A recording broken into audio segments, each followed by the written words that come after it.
Find the LCM and HCF of 2/9, 8/21. HCF of 2/9, 8/21. చాలా మంది students బట్టి పడతారు సార్. ఏం చేస్తారంటే వాళ్ళకు ట్యూషన్లో కానీ మన బుక్స్లో కానీ ఇట్లా ఇస్తారు. LCM of fractions, LCM of A1 B1 A2 B2 ఇస్తే దీనికి డైరెక్ట్గా ఫార్ములా రాస్తారు. LCM of A1, A2 by HCF of B1, B2. B1, B2. Sir ఎందుకు సార్ ఫ్రాక్షన్స్ ఇస్తే ఎల్సిఎం ఆఫ్ న్యూమరేటర్ చేయాలి, ఎల్సిఎం కనుక ఇస్తే ఎల్సిఎం ఆఫ్ న్యూమరేటర్ చేయాలి, డినామినేటర్లో హెచ్సిఎఫ్ ఆఫ్ డినామినేటర్ చేయాలి. ఎందుకు సార్ ఇది చేయాలంటే అవుట్ ఆఫ్ సిలబస్ అంటారు. ఎందుకు LCM of fractions LCM of numerator by HCF of denominator అయింది? అసలు ఎందుకు ఇది అయింది?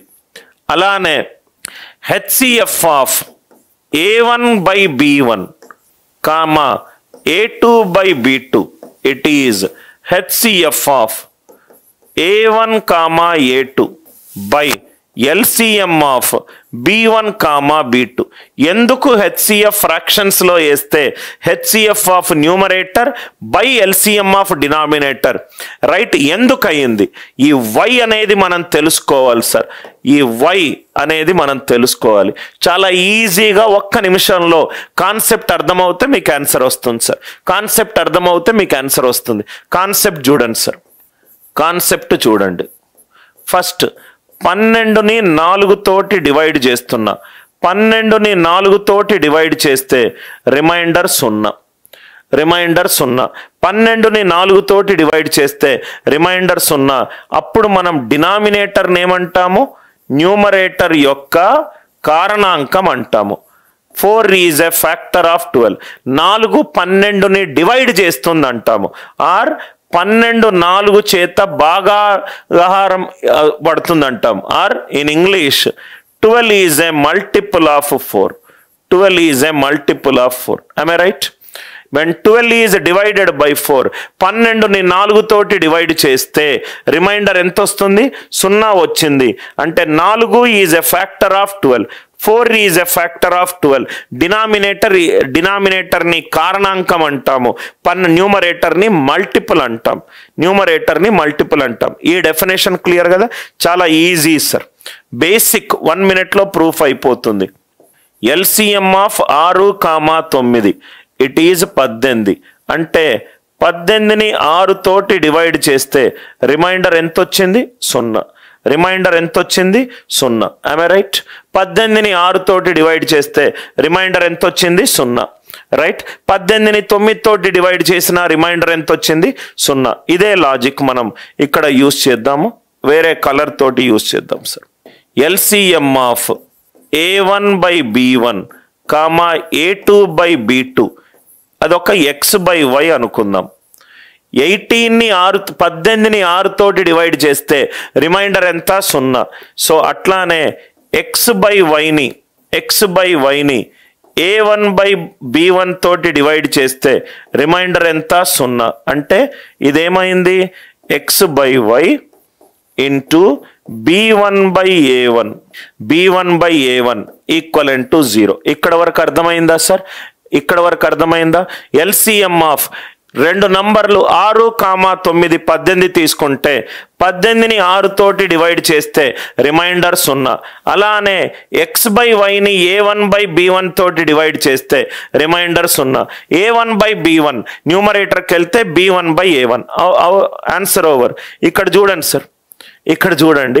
న్యూమరేటర్ని మల్టిపుల్ ఆఫ్ డినామినేటర్ అన్నాను. ఎక్స్ అనేది A1 తోటి డివైడ్ అవుతే ఎక్స్ ఏమవుతుంది? మల్టిపుల్ అవుతుంది. ఎక్స్ ఏమవుతుంది? మల్టిపుల్ అవుతుంది. ఎక్స్ మల్టిపుల్ అంటే న్యూమరేటర్లో ఏం చెయ్యాలి? ఎల్సిఎం చెయ్యాలి. ఆర్ B1ని వై డివైడ్ చేయొచ్చు. B1ని వై డివైడ్ చేయొచ్చు. అప్పుడు డినామినేటర్ని ఏమనుకోవాలి? ఫ్యాక్టర్ అనుకోవాలి. అంటే వై డినామినేటర్లో ఉంది అంటే డినామినేటర్ ఏం చేయాలి? HCF. Simple proof. Simple proof. అర్థమైందా sir? LCM of A1 by B1, A2 by B2 రెండు ఫ్రాక్షన్లను వేసుకుంటే అనదర్ ఇంకో ఫ్రాక్షన్ వచ్చింది అనుకుందాం. LCM of a1/b1 a2/b2 x/y 6, 9 18. అంటే 18ని 6 తోటి డివైడ్ చేస్తే రిమైండర్ ఎంత? 0. అలానే x/yని a1/b1 తోటి డివైడ్ చేస్తే రిమైండర్ ఎంత? 0. x/y a1/b1 తిప్పితే b1/a1. న్యూమరేటర్ ఎప్పుడూ కూడా డినామినేటర్కి మల్టిపుల్ అయి ఉంటుంది. అంటే ఎక్స్ అనేది a1కి మల్టిపుల్ రావాలంటే ఏం చేయాలి? ఎల్సిఎం చేయాలి. b1 అనేది వైతో డివైడ్ చేయొచ్చు. వై అనేది ఏమున్నది? వై అనేది ఏముంది? డినామినేటర్లో ఉంది. డినామినేటర్లో ఉన్నదాన్ని ఏమన్నాను? ఫ్యాక్టర్. చాలా కామన్ సెన్స్ తోటి ఆలోచిస్తే ఎందుకు LCM of fractions, LCM of numerator by HCF of denominator అయింది. హెచ్సిఎఫ్ ఆఫ్ డినామినేటర్ అయింది. ఇది కూడా అంతే సార్. ఇది x/y అనుకుంటే చాలా సింపుల్గా చేయండి సార్. హెచ్సిఎఫ్ ఆఫ్ 6, 9 3 అంటే 6ని 3 తోటి డివైడ్ చేస్తే నాకు రిమైండర్ ఎంత? 0. సో ఇలానే reminder of a1/b1 by x/y చేస్తే 0. Are you all with me? Reminder of a1/b1 into y/x equivalent to 0. X అనేది డినామినేటర్లో ఉంది. డినామినేటర్లో ఉంటే హెచ్సిఎఫ్. వై అనేది న్యూమరేటర్లో ఉంది.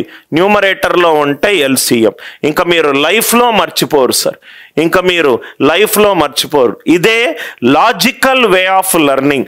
ఇలా మీరు నేర్చుకుంటే స్ట్రక్ అయిపోరు. అంటే ఎలా వచ్చింది అనేది ఆ ప్రాసెస్ తెలిస్తే మీకు అర్థమవుతుంది. Everybody kindly reply in case if this concept is clear.